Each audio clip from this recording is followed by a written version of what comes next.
I'm Mindy and I am presenting today with Jim Knox. And we are talking through today on revenue management. So we'll be discussing kind of where we are today from an occupancy standpoint, how we need to rebuild, how we do that. Also look at how we're refocusing our marketing strategies as well as our operational strategies. And then resetting, how we need to maybe reset some pricing structures or other things in our business plan. So here we go. How many of you in this room have worried over the last 2 years? Justine raised her hand really high. Well, it's hard not to worry about our current situation, given what the future holds. I mean, we've had ongoing staffing challenges, increasing wage rates, as we've heard for the last 2 days, and rising costs across the board.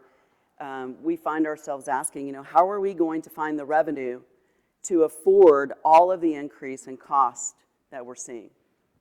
We're braving a new world of revenue management, where we're forced at rebuilding our occupancy, in some cases way past where the occupancy levels that we saw pre-pandemic really may not work anymore. So we're rebuilding above that to make up for the attrition that we're seeing. We're refocusing all of our efforts and resetting how we manage our business. But there is good news, right? So as you heard yesterday from Terry, home values have surpassed our expectations. Social Security received close to 6% increase this year. And from what I'm reading, they're predicting over 8% for 2023. And understanding how impactful the baby boomers are to our market in that generation, we have baby boomers, the youngest baby boomer turns 84 in 2048. This suggests that there is a long, long need for senior living. I'll be moving into one of your communities probably. I won't be working at Greystone, or maybe I will. I don't know. If my 401k doesn't get back up, I'll probably still be working. The next few slides, we're going to show pre-pandemic versus post-pandemic occupancy. This is a NIC chart that shows a decline over the pandemic and is starting to show the rebuilding phase from Q4 2021 to Q1 in 2022. So we see that we are starting to recover. When I look at this chart, my first reaction was like, it's almost, I still can't believe the decline that we recognized over the past few years. The biggest probably increase that we're seeing is really in the licensed areas, and that's obviously because it's so needs-driven. We did recognize in assisted living specifically during the pandemic because a lot of people were working from home. We had adult children that truly thought they could take mom or dad home and care for them while they were working. So we did see an increase in people moving their loved ones out. And if they haven't already, they're moving them back because they realized they couldn't do it. So we expect this to continue to increase, obviously, and we expect a full recovery. So Jim's going to walk us through the next few slides and take you through some case studies, talk about some more. Okay, thanks, Mindy. Good morning, everybody. I'm Jim Knox with Greystone's management group. I have not been replaced by a robot, so we will proceed forward. Here's another slide that shows occupancy trends over the last several years. This one is for CCRCs. As you can see, not-for-profits typically run about 3 to 6% higher than for-profit CCRCs. Leading up into the pandemic, you can see that not-for-profit average occupancy was approximately 93%. And then in the first year of the pandemic, we see that the not-for-profits CCRC's occupancy has dropped by 7% down to 86%. And then over the last half of last year and then the first quarter of this year, we see some occupancy build back, but it's only about 0.5%. So there's still quite a bit more work to do to regain pre-pandemic occupancy levels. The for-profits have bounced back a little bit more, about a 2% bounce back, but keep in mind, they dropped a further percent. They dropped by 9%, so they're still down 7%. To look further at the impact of the pandemic, not only on occupancy, but also on net operating margin, and also look at some of the impact of inflationary pressures, we have a couple case studies. You may recognize these communities. They've been frequent winners of the Greystone Diamond Award, Santa Marta and Edgewood Summit. You just heard from Diane. They're single-site providers. They're both mature communities. Santa Marta's on its second generation of residents. Edgewood Summit on its third or fourth generation of independent living residents. They've both been financially successful with good balance sheets. Both are on pace to retire all of their existing debt over the next 11 years. And coincidentally, they both have June 30th fiscal year ends, which works well for our case studies. So first, we will start with Santa Marta. It's located in Olathe, Kansas, sponsored by the Archdiocese of Kansas City in Kansas. It's coming up on its 15-year anniversary. You can see its unit mix there. One thing I'll mention about their unit mix, when they originally opened back in 2007, they had a total of 80 healthcare units across the 3 higher levels of care. Prior to the pandemic, they embarked on a 34-unit expansion for healthcare services, and that expansion achieved stabilized occupancy just before the pandemic hit. We're going to take a look at Santa Marta's occupancy trend over the last, actually it's over the last 4 years, and then also the budget year for 2023. And the dotted line that is in purple is the overall average occupancy on an annual basis for the community.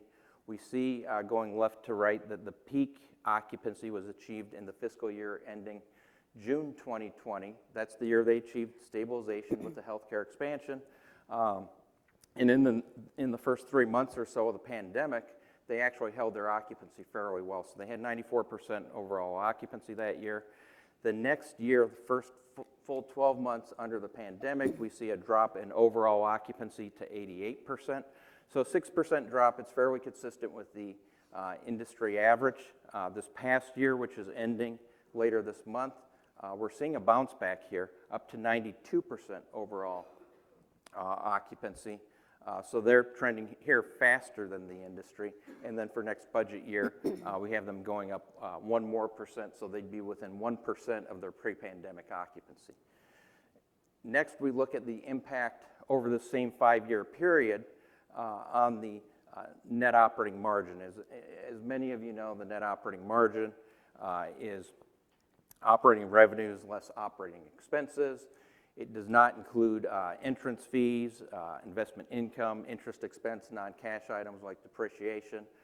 Also, for the purposes of our analysis here, we did include provider relief funds that were received from the government, but we did not include PPP loan proceeds, which both communities did receive, and they were subsequently forgiven. When we look left to right, the net operating margin is shown by the blue line. It's on a percentage basis, so we divide net operating margin by operating revenues to arrive at the percent. The peak year was fiscal year ending 2020. That's the year they had 94%, 21% margin. First 12 months of the pandemic ending June 2021 dropped 6% as occupancy dropped. And then this past year, which is ending next week, there has been the bounce back in occupancy, but here we see the 10% growth in operating expenses from the higher labor costs, wage adjustments, agency costs, overtime, just overall inflationary costs. So another 3% drop in the margin down to 12%. Next budget year, we have them bouncing back a little bit to 14%. Now, keep in mind, on occupancy, for 2023, we're within 1% of the pre-pandemic occupancy level. On net operating margin, we're showing 7% less for the net operating margin. The reason for the drop in the net operating margin, it's going to be those higher expenses that are shown here in fiscal year ending 2022. Edgewood Summit had a similar experience, a little bit more extreme on some of these numbers. The community you just heard from Diane, located in Charleston, West Virginia, opened up 27 years ago. One thing I'll mention about its unit mix, The memory care units and the skilled nursing beds were in a later expansion. Those opened up in 2013. Looking at the occupancy trends for Edgewood Summit, their independent living was already under pressure from high attrition, new competition, in an aging physical plant prior to the pandemic. The pandemic, as it hit, we see here a drop from 87% overall occupancy down to 74% average occupancy for the fiscal year ending June 2021. This past year, we've seen some bounce back, and this is average annual occupancy, so a 3% bounce back for this fiscal year. However, I'll mention that Edgewood Summit, and Diane kind of alluded to this, their current overall occupancy is back up to 82% as of today. Their independent living, which is benefiting from the investment in the common spaces and the updating of those areas, as well as an aggressive marketing push, that's up to 85% today. It's 87% sold, so they're well on their way to regaining those pre-pandemic occupancy levels and hopefully going past those up into the 90%. But for next budget year, we have them budgeted at 86% overall occupancy, within 1% of pre-pandemic occupancy. Net operating margin, again, a more extreme impact here. Here, over a 3-year period, we're showing a 13% drop in their net operating margin, down to just about break-even occupancy.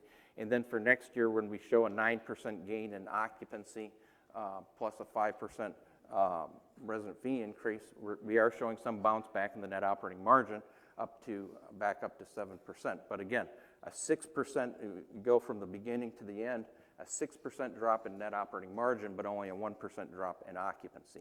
So in order to regain financial performance to pre-pandemic levels, it's going to take more than just rebuilding occupancy. I do want to mention for both of these communities, they throughout this last 4-year period, they've both been in compliance with all their financial covenants. Edgewood Summit, you heard about, made the reinvestment into their common spaces for independent living. Santa Marta was, last year, was able to refinance their debt. They refinanced their debt to an 11-year term. It was a bank note with an interest rate of 2.1%.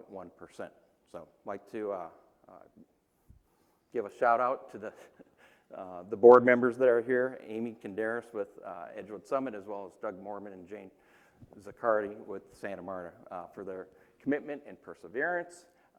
Next, before we go into some revenue enhancement strategies, Mindy is going to discuss strategies to build back occupancy. All right, thanks, Jim. So when we look at marketing strategies at Greystone, we try to audit different areas. So we look at 5 different key areas. We look at the product, price, promotion, place, and then the people. So I'll walk through those just a little bit, just so you have an understanding of what kind of fits into each. I mean, some are self-explanatory. But I would mention that, as we look at these key areas, sometimes we may find that one or more, especially coming out of the pandemic, may have gone adrift or may have been overlooked, or we didn't change our strategies too much. So now it's time to kind of tighten up our efforts and really focus on what we need to change. When you think about product, think of this as your unique selling proposition. How are you different than your competitors? What are you offering to your target market? That's what people want to see. So this could be, your dining options or your pricing contracts, whatever it is that makes you unique in the market, that's your product. As we look at price, that's pretty self-explanatory, right? That's your monthly service fees, your entrance fees, your level of care fees. In some cases, we've had to look at our healthcare, assisted living specifically, where we've offered the base rate plus level of care fees, and we've had to really evaluate what's listed in each of those level of cares, and are we charging enough in with those level of care fees that really pays for the cost of care. With the wage rates that we're seeing increase, sometimes we have to reevaluate those often to say, are we really charging what it costs to have someone come in and deliver the services with the expectations that the residents have? So we have to reevaluate those. In other markets, in other cases, we've had all-inclusive fees that maybe it's time to unbundle those all-inclusive and to say, should we be offering a level of care as opposed to an all-inclusive rate? Promotion refers to the activities and methods we use to promote to the target market. This would include your public relations efforts, direct mail campaigns, advertising, sponsorships, social media campaigns. We know that promotion costs can be substantial. And I want to say this, I don't think I see Steve Ailey, I think he may have left. And that's probably a good thing if I'm going to say this. Is he here? No. No, okay, good. It's not always about adding money to the marketing budget. Sometimes it pains me to say that, but it's true, right? It's not always adding money to the marketing budget. It's really about looking at where you're spending your money. And is it effective?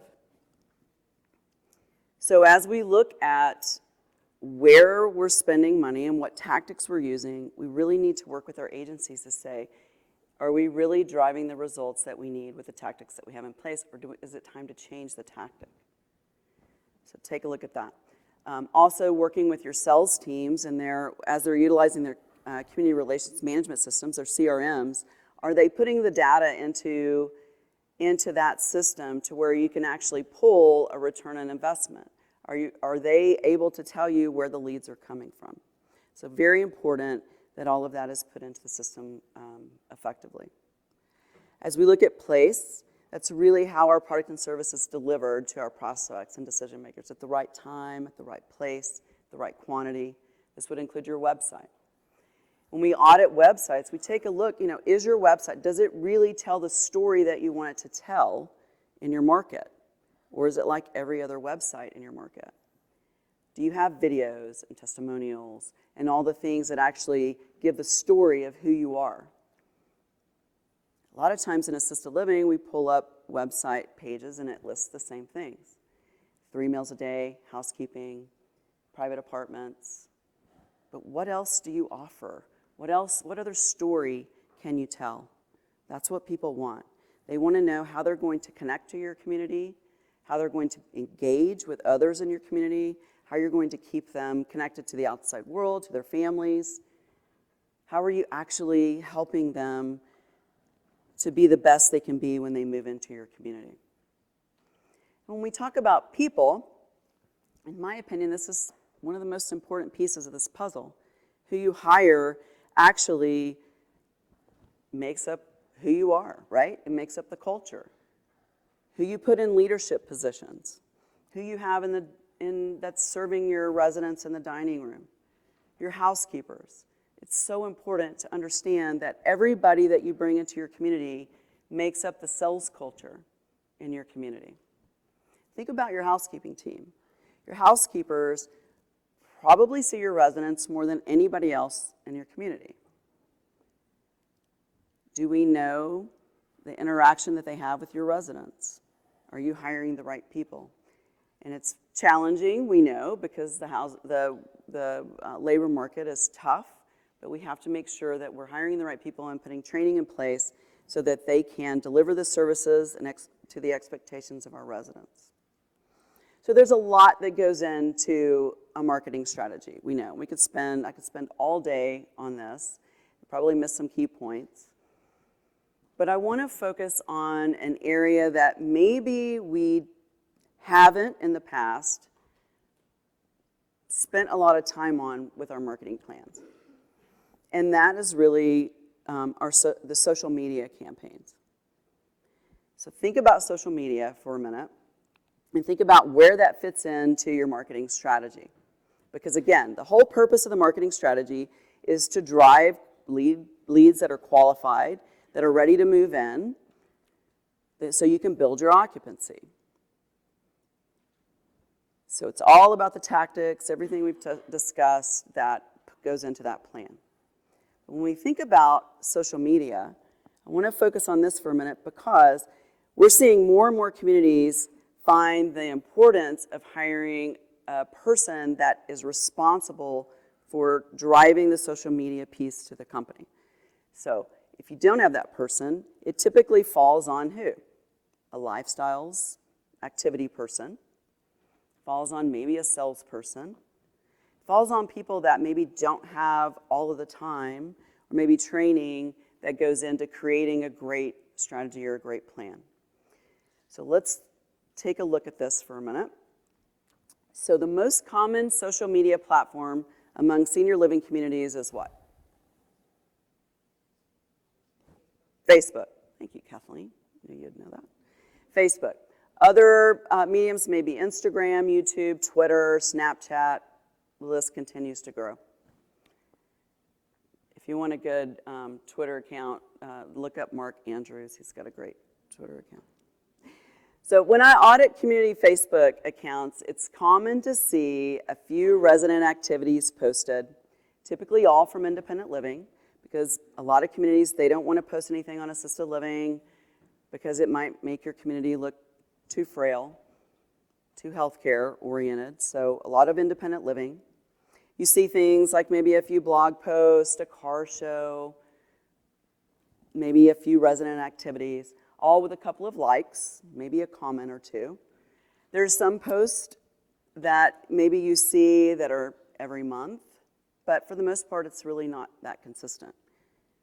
We saw a lot more posts coming out like through the pandemic, so you saw a lot more activity. But why this is important is that what goes on Facebook lives forever, right? So a lot of communities you might see where they would have a post every 6 months. It's very inconsistent. If I'm a consumer, why is this important to me? Because it shows me what's going on in your community. How many times do you have a tour and there's nothing going on? So you perceive that, if I'm an adult child and I'm touring, let's say, assisted living, and there's nothing happening, well, that tells me, or I perceive that you don't have any activities going on. So my mom or dad may not fit in here because they're more active. So you don't always see, as a consumer, what's really happening in the community. So it's important to show your story when nobody's looking, or when somebody tours and they don't see it, so you can show we do have activities and we do have things that are planned. Social media when we post on social media, it has to be consistent, has to show value, we have to communicate effectively, and it has to show engagement. As more and more Americans have adopted social media, the social media user base has really grown from more representative of the broader population. So we saw really young adults were among the earliest social users, social media adopters, and continue to use these sites on a high levels, but we're seeing older adults increase in recent years. YouTube and Facebook are the most widely used online platforms. And as you can see here, this chart will show you that how many U.S. adults who say they have at least one social media account. So I've highlighted here on age 65 plus, 45% of this population has at least one social media account. According to researchers, this is from Pew Research, baby boomers have an average of 4.6 social media accounts. Again, this is another chart from Pew Research, but for many social users, it's part of their daily routine. So this shows you the daily, weekly, or less frequent users. Important to note that 7 in 10 Facebook users and around 6 in 10 Instagram users visit these sites at least once a day. So very important as we look at how we're posting, who's responsible for the post, and what content that we're actually putting on these sites. I want to show you an example of a short form video. Now, a short form video is typically posted on TikTok. It's getting more and more popular. This type of video content is less than 2 minutes long. It's creative, it's direct, and it's to the point. This video that I'm about to show you is 17 seconds long.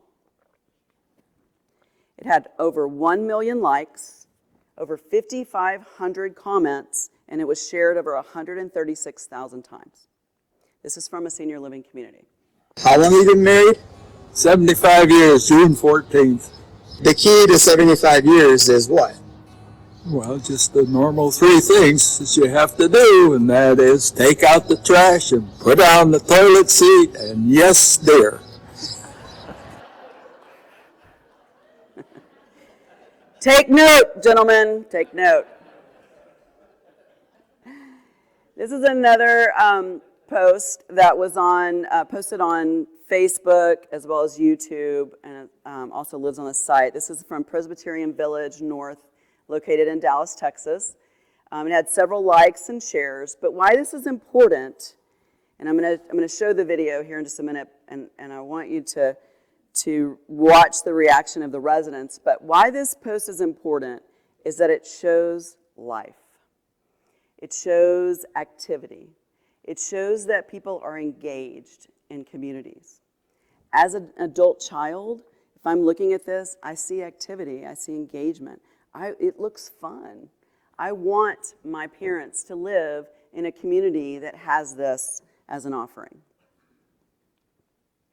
In the middle of an island, in the middle of the ocean, you and I beneath the moonlight, just walking in the palm trees.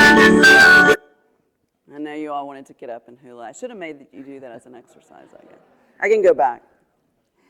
This is another example. This is a website page from CC Young, also located in Dallas. This is a specific page dedicated to testimonials. Why I love this is because it not only shows the testimonial in a written format, but also shows the video. Why is that important? Well, it tells me that the residents that are giving the testimonials are the adult children. There's adult children, residents, there's some professionals in here. It tells me that they're real. It's real testimonials from real people, and it's not just something that I've posted on the website with an initial, for a name. So it gives it life to this. So it's the importance, again, of social media, the video, that it's the pictures when people see it, the prospects become life. It shows that, and it becomes real, and reality sells.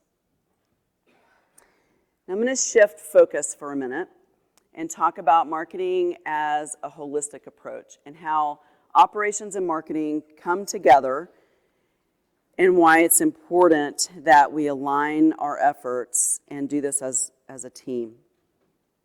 So with Greystone, we've kind of identified some key areas that we look at from a marketing operations perspective.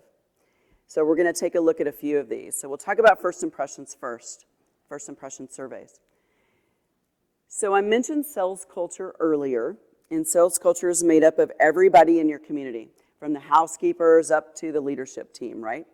Everyone is responsible for first impressions. Now, you may have Greystone come in and do a first impressions survey once a year or twice a year, however often. But it's important to get your teams involved. So when we look at first impressions, how are your teams? Do they have a voice in how the first impressions, or are they looking? It's kind of like being at home. When you come into the same door every day and you're looking around, you overlook things that maybe your visitors are going to see and take notice. So get your teams involved. Help them to be part of the solution. You may have some tired common area spaces that need to be upgraded. You may have some apartments that maybe haven't sold that need some upgrades to sell. All of these things, need to take note. So as a team, we've got to come together, create a plan, and work on our first impressions. As we look at hospitality and service excellence, who in here doesn't like great hospitality? And who in here notices when you don't get it? Yeah. And how many people are you going to tell that you didn't get a great experience? So we look at, how the phone is answered, how people are greeted when we come into the community. Is your concierge standing up and greeting people, or are they staying seated? Do they really understand how to answer certain questions? This situation happened recently where, we realized that, oh gosh, our concierge needs more training. So the way they were answering some questions. So all of these things we have to revisit. We've taken a look at, move-in protocols. When somebody moves into our communities, what happens in the first 7 to 10 days that they live there? Are they greeted by other residents? Are they greeted by the staff members? How do they know where the dining room is? Because people forget. So we have to really look at, our move-in protocols, customer experiences, dining service, housekeeping, lifestyles, activities programs in all levels of living, not just one, everywhere, across the board. Thousands of dollars are being invested by communities all over the country in technology. How many of you have invested in high-dollar technology recently? I'll give you an example of one. It's typically found in assisted living or memory support, and it's a technology called It's Never Too Late. Anybody in here utilize It's Never Too Late, or IN2L? This is a resident engagement tool. It's phenomenal. What this tool will do is it will allow a resident to check things off their bucket list. We had communities where residents all they wanted to do was drive a race car around the track. It can simulate that for you. It can simulate taking an airplane and flying over your favorite country. They can visit their childhood home all from the comforts of their apartment. Visit their favorite vacation destinations without ever leaving. It's phenomenal. And it does a lot to help with just the engagement and the connection that our residents have. Well, because of staff challenges, the people that used to run these programs, maybe they don't work there anymore. Or maybe the people that are responsible for this program haven't been trained adequately. So through some of these audits, we find that the monitor that's been invested in is used as a TV screen. Or it's pushed off to the corner because nobody really understands what it is. So again, technology's great, service excellence is great, but we have to train our people on what the expectations are. The next bullet here is leadership training. We have a lot of great leaders in our communities. We have to make sure they're trained. We're moving people up through the company, which is great. People have more chance for growth, more chance for experiences. We have to make sure that they're trained because they're leading each department through everything that's important for creating all the experiences that they have. So helping individuals get the training they need so they can be the professionals that you want them to be and create the experiences that our residents deserve and expect are very important. Resident and team member surveys, we do these every year. We have to make sure, as a community that we're sitting down and really creating plans around what those surveys tell us. Our residents deserve a voice in the communities. They want that voice. Justine will tell you how important that is, right, Riverwood? They want that voice. So how are we listening to our residents and how are we creating plans to meet their needs and their expectations is very important. Team member surveys too, really important, especially a part of the overall marketing strategy is really how are we getting our team members engaged? What are they telling you? Are they telling you they need more training? Or that they really appreciate how much of a voice they have in your communities. This helps with recruitment, this helps with overall satisfaction, and it does wonders for your communities, when your residents or when your team members are happy. So we have to make sure that we pay attention to those. And then last, communication. I heard a quote recently that is so fitting. It's bad communication ruins a lot of good things. Good communication ends a lot of bad things. So think about how you're communicating with your team and with your residents and really create some plans that now's the time, right, to create those plans that maybe we have lagged with over the past few months. So with that, I'm going to turn it back over to Jim, who's going to talk through our resident fee structures. Thanks, Mindy. One unique thing about an individual CCRC is it has a fixed number of units. The majority of those units are independent living, which only turn over at 10 to 15% per year. So when expenses go up 8 to 10% in a year, it's hard to make up the difference on the revenue side without increasing all resident fees by a comparable amount.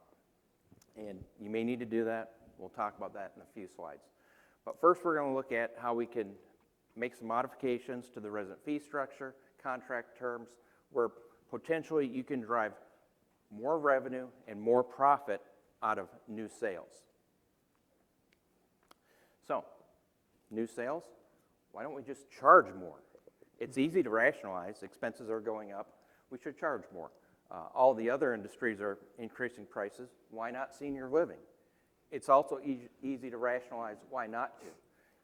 You could already be having occupancy challenges. Your prices might be at the top of the market. There's uncertainty in the economy, and you may already be fairly financially stable, and you can just absorb some of the higher expenses. It's a hard decision because you don't necessarily want to increase prices and then not meet sales expectations, but at the same time, you don't want to not increase prices and then wish you had 2 years from now. The decision's going to be unique for each community. You're all in different financial positions, at different occupancy levels, different pricing power. There's local market considerations. You're at different points in your life cycle, and you're experiencing varying degrees of expense pressures. Now, as you consider increasing prices, think about your brand. If you feel good about your brand, that can give you the confidence to proceed forward with fee increases. So we're going to start with increasing entrance fees. This is probably the most immediate way to generate additional cash, notwithstanding the current or the recent downturn in the equity markets. I checked where the S&P 500 was last night, and if you look back 10 years from last night, it's up 175%. And in the last 5 years, the S&P 500, it's up over 50%. So on an annual basis, compounded forward, that's more than 10% a year for 10 years, more than 8% a year for the last 5 years, even at today's prices. So if you've been increasing prices or your entrance fees just 2 to 3% a year, you could have an opportunity here to increase entrance fees. And you might just do it by, okay, well, pick a number, go up 5% or 10%. Or you can get more specific. John Spooner yesterday talked about location pricing, where we can charge a premium for better views, shorter walking distances, maybe some upgraded amenities in the apartments. Too often, with location pricing, we find reasons to discount hard-to-sell units, but we don't take advantage of the premiums we could be charging for the more in-demand units. Dynamic pricing is somewhat similar to that. John mentioned it yesterday as well. It is where airlines and hotels do this, where they fluctuate prices based on supply, demand, scarcity. Again, too often we set entrance fee prices once a year, and then we don't change them for a year, except when we potentially propose some additional incentives to help stimulate marketing if we're down in occupancy a little bit. So those are some opportunities to increase entrance fees. You do want to be cognizant, though, if you're increasing entrance fees and it's a high refund plan, it's going to increase your future refund liability. So just because you can sell it high today, you want to make sure that you can do it 7 years from now when that unit turns over and it's that much older and you may be facing new competition. Of course, with lower refund plans, you keep more of that money, so have at it with those increases. But if you only increase the low refund plans, it's going to drive that many more sales to the high refund plans. Next, we're going to talk about increasing monthly service fees. If you want to make an impactful change for the long term, consider creating a whole new schedule of monthly service fees that's more aligned to today's expense levels. It doesn't impact your current residents, but it will mean that in the future, not everybody's paying the same price for a two-bedroom traditional apartment, and it will make your accounting and billing a little bit more of a complex process, but it can generate significant dollars. I'm going to give an example of a community that did this 12 years ago. It's Kahala Nui. It's located in Honolulu, Hawaii. It opened up in 2005. Greystone developed it, managed it for its first 7 years until it went to self-management.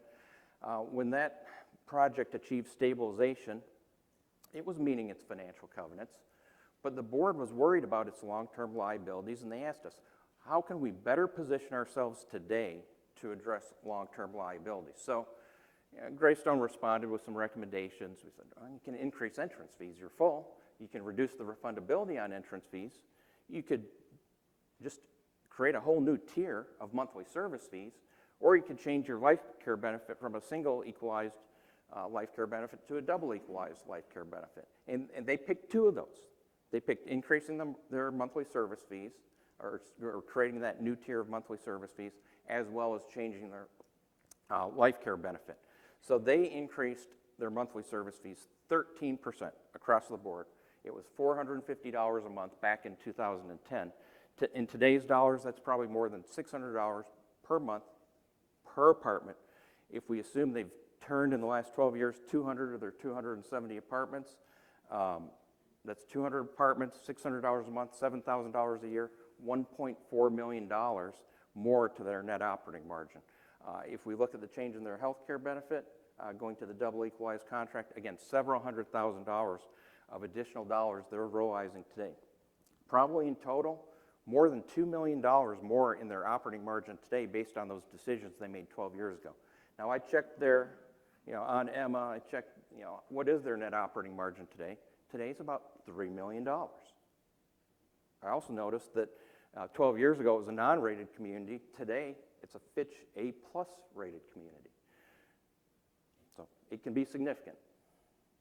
Next, instead of increasing prices, we can look at reducing future liabilities by shifting more of the cost to the resident.